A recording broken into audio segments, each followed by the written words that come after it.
وہ ایک باقاعدہ ایک کمیٹی ہے, ایک پورا ایک فورم ہے, وہ ایویلیویٹ کرتی ہے, وہ اس کا کام ہی یہ ہوتا ہے کہ گفٹ کے, تو آپ اس کے خلاف کیس کریں نا, اس کو قانون کے کٹہرے میں لے کر آئیں, اس کے خلاف ریفرنس دائر کریں, اس کمیٹی کے خلاف کیس کریں, اس کے لوگوں کو پکڑیں اور ان سے کہیں.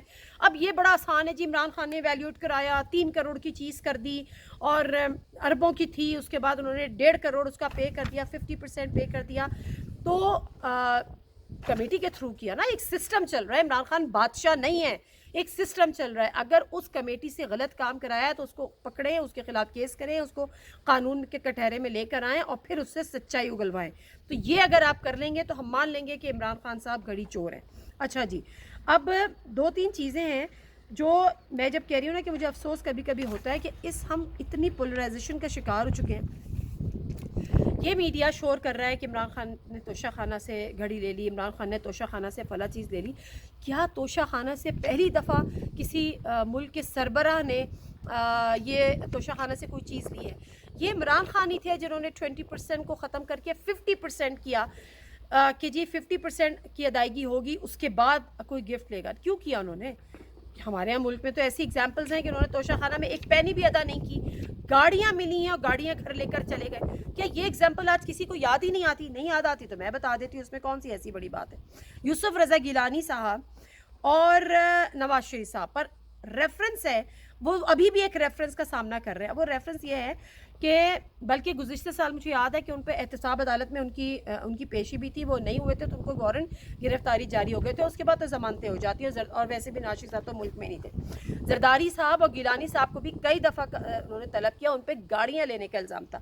اب معاملہ کیا ہوا تھا, زرداری صاحب اور نواز شریف صاحب نے غیر قانونی طور پر گاڑیاں حاصل کی تھیں, اور جب وزیر اعظم گیلانی صاحب تھے تو گیلانی صاحب نے قانون میں ترمیم کی, قانون میں نرمی کی, اور صرف 15% ادائیگی کے بعد وہ گاڑیاں نواز شریف صاحب نے بھی لیں اور زرداری صاحب نے بھی لیں. تو سوال یہاں پر یہ ہے کہ وہ گاڑی چور ہو گئے, ہے نا؟ تو پھر جو گاڑی چور جس کو آپ کہہ رہے ہیں, تو پھر آپ گاڑی چور بھی کہیں.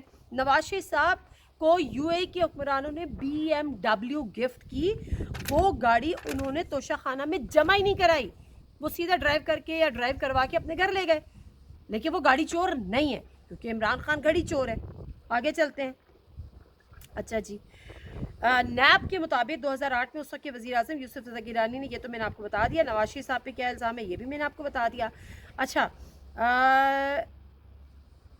نیب نے بتایا کہ نواز شریف صاحب 2008 میں کسی عہدے پر نہیں تھے اور بغیر کسی درخواست کے دیے توشہ خانہ سے ان کو گاڑی دی گئی. ان کی گاڑیوں کی ادائیگی عبدالغنی مجید نے جعلی اکاؤنٹ سے کی. نواز شریف کو ملنے والی مرسیڈیز گاڑی کی اصل قیمت 42 لاکھ روپے تھی, جس کا 15% نے 6 لاکھ روپے ادا کیے. گاڑی چور پھر بھی وہ نہیں ہے, عمران خان گاڑی چور ہے. اچھا, ریفرنس میں جو ایک ملزم ہے یوسف رضا گیلانی صاحب, ان کا کہنا ہے کہ انہوں نے توشہ خانہ کی گاڑیاں نواز شریف اور زرداری صاحب کو قواعد و ضوابط کے مطابق دی ہیں. یوسف رضا گیلانی کا کہ مذکورہ گاڑیاں سیکریٹری کیبنٹ کی سفارش پہ دی گئی تھیں, اور سفارشیں ہو جاتی ہیں جی, ایسی کیا بات ہے. میں بھی اگر کیبنٹ میں جاؤں گی تو میں 4 چیزیں ہمیں مل جائیں گی, ہم بھی سفارشیں کر دیں گے. لیکن بہرحال, اچھا پھر آصف علی زرداری صاحب مجھے کہتے ہیں 11 سال جیل میں رہا, مرد ہور پتہ نہیں کیا اس کو کہتے ہیں, کچھ ثابت نہیں ہوا. انہوں نے لیبیا کے حکمرانوں سے تحفے میں ملنے والی قیمتی گاڑیاں خود رکھ لیں, اور ان نئے ماڈل کی 3 گاڑیوں کی اصل قیمت 6 کروڑ روپے تھی. تاہم ابتدائی طور پہ صرف 90 لاکھ روپے کی ادائیگی کی گئی, جبکہ ایکسائز آفس کے اعتراض پہ مزید رقم جمع کرائی گئی. یہ تینوں گاڑیاں 2 کروڑ ادائیگی پہ آصف علی زرداری کے نام کر دی. نیب کا موقف تھا کہ تینوں گاڑیاں توشہ خانہ میں جمع کرانے کے بجائے خود استعمال کی. لیکن وہ گھڑی چور بالکل بھی نہیں ہے. اگر آپ سوچ رہے ہیں کہ وہ گھڑی چور ہیں تو ایسا نہیں ہے, کیونکہ انہوں نے ادائیگیاں کی, انہوں نے نیب میں ترامیم کی, انہوں نے سفارشات کی. لیکن عمران خان گھڑی چور ہے. عمران خان گھڑی چور کیوں ہے؟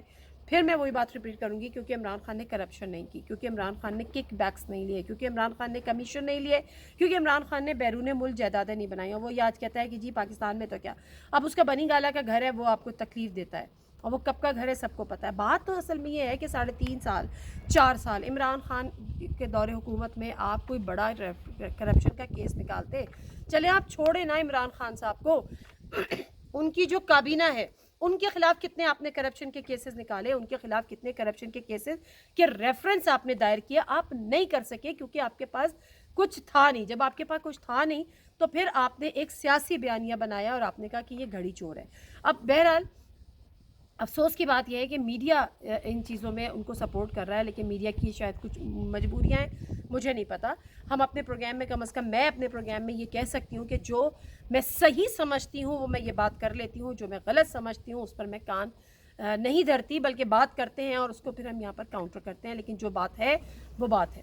اگر عمران خان صاحب پہ آپ کو کوئی کیس کا سامنا نہیں ہے، اور یہ جو توشہ خانہ کیسز ہیں، اور سب سے اچھی بات یہ ہے، اصل سوال جو نور عالم خان صاحب کی، اچھا نور عالم خان صاحب نے یہ بیان دیا. نور عالم خان صاحب سے بڑا احترام کا رشتہ ہے، بڑی اچھی ان سے ہمارا ایک تعلق رہا ہے پچھلے دنوں. جب نور عالم خان صاحب کو میں نے کال کی اور میں نے کہا اس دبنگ جو بیان ہے اس کا ذرا بیک گراؤنڈ معلوم کرنے کی کوشش کروں، تو نور عالم خان صاحب نے میرا فون پک نہیں کیا. میں تو ان کو مبارکباد دینا چاہ رہی تھی، ان کو اپریشیٹ کرنا چاہ رہی تھی کہ بڑا جیدار آپ نے کام کیا ہے، اور اس میں تو جس کے نام سامنے آئیں گے وہ بڑا اچھا ہو جائے گا. لیکن بہرحال ایسا نہیں ہو سکا کیونکہ نور عالم خان نے میری کال ریسیو نہیں کی. یا تو یہ کہ وہ بیان دے کے پھنس گئے ہیں، یا تو یہ کہ ان کے اوپر پھر پریشر آ گیا کہ جی آپ کس قسم کا بیان دے رہے ہیں. ہاں ایک